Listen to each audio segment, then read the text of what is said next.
In this video, we're going to be talking about encapsulation. This is one of the four concepts of object-orientated programming.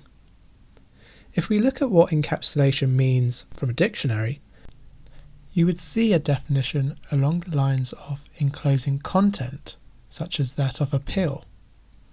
But in software engineering, encapsulation refers to the contents of data and behaviours within our classes and how they're being accessed by other classes.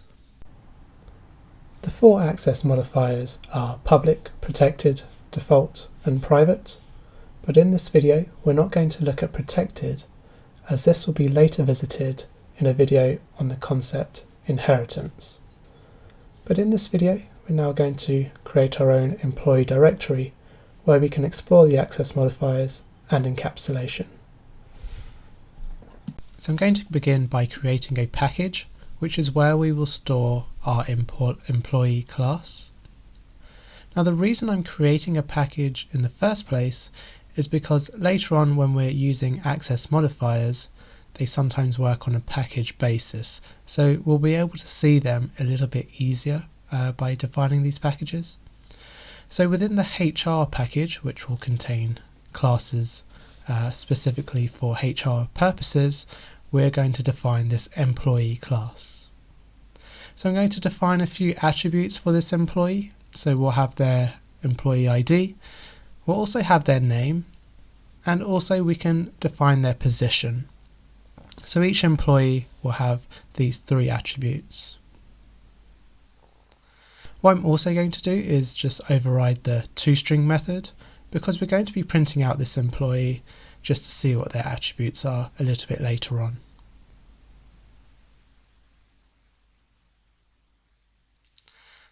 Next, what I'm going to do is define a new package, which is where we're going to run the application from, and this will just be the application package.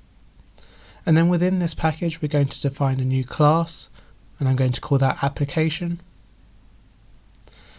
And then from this application class I'm going to define a public static void main method. I'm just going to instantiate my own employee. So I'm going to call this employee1, and I'm going to import the employee into this class. I'm now going to check which attributes we can see in the employee class from the application class. So if I type in employee1 dot, we'll realize that we can't see any of the attributes at the top of the list. This includes the ID, name and position. This is because the employee class has these attributes as default, and therefore these attributes are only visible to classes within the same package of the employee class. So what I'm going to do is now define them as public, and this means that the attributes are visible to all classes in all packages. And now if I type dot after employee1, we can see that we can specify their ID, their name, which I'm just going to give Michael, and then what their position is.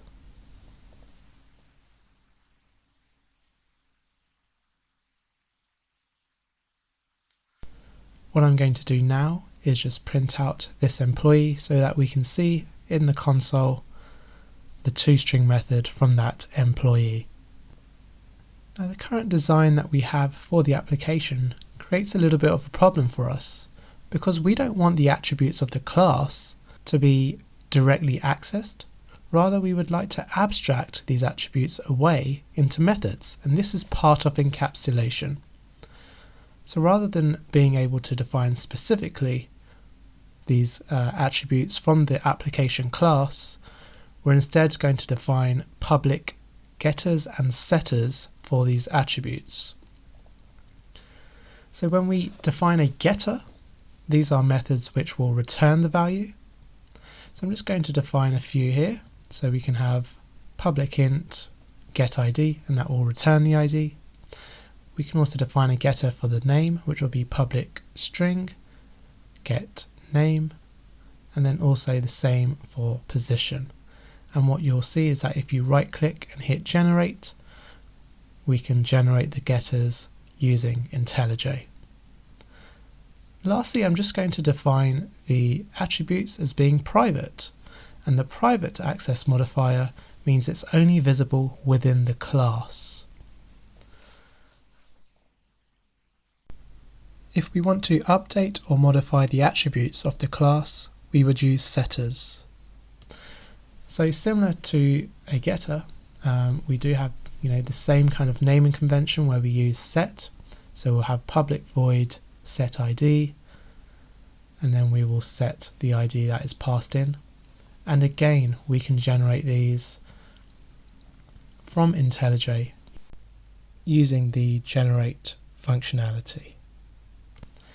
If I go back into the application, I can now use the public setter methods, and I can set the ID, the name, and the position accordingly for the employee.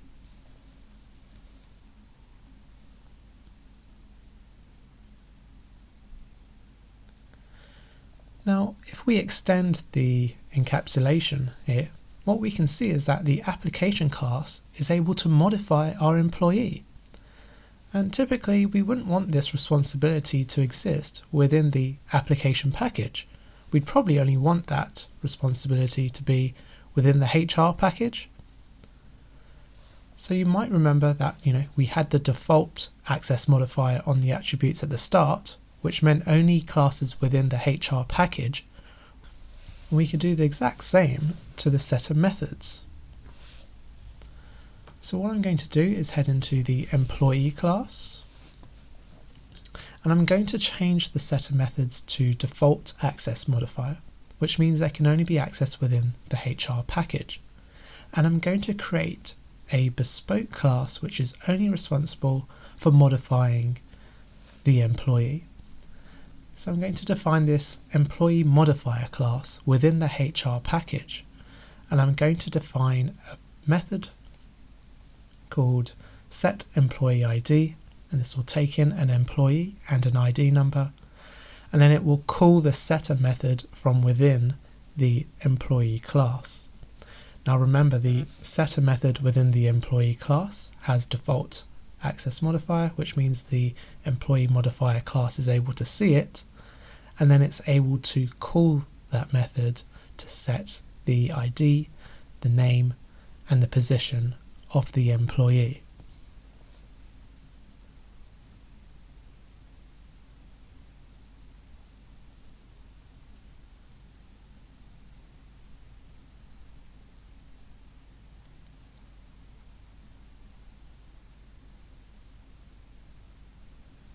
Now if you head back into the application class, we will want to instantiate our own version of the employee modifier, and then we will use those three methods of the employee modifier to update our employee's ID, name, and position. So what we've been able to do here is define exactly which classes are able to modify our employee instance. We've also been able to define the different packages and see how the default access modifier only allows visibility to classes within the package. So far we've been able to define the responsibility of setting the methods to only classes within the HR package. You may remember the getters that we created for the employee class. And typically, we don't mind which classes are able to get the attributes of that employee. So I think we're happy to leave them as public, and we can just test here that the application class is able to call the getter methods from the employee class. So I'm just going to do a system out of the getters that we have for the employee. We didn't want the ID to be returned to any class that is outside of the HR package. We can just change the access modifier to default, and we can no longer call that method from within the application class. This is encapsulation, and it's all about data hiding, being able to control which classes are able to access which attributes and which behaviours from your class.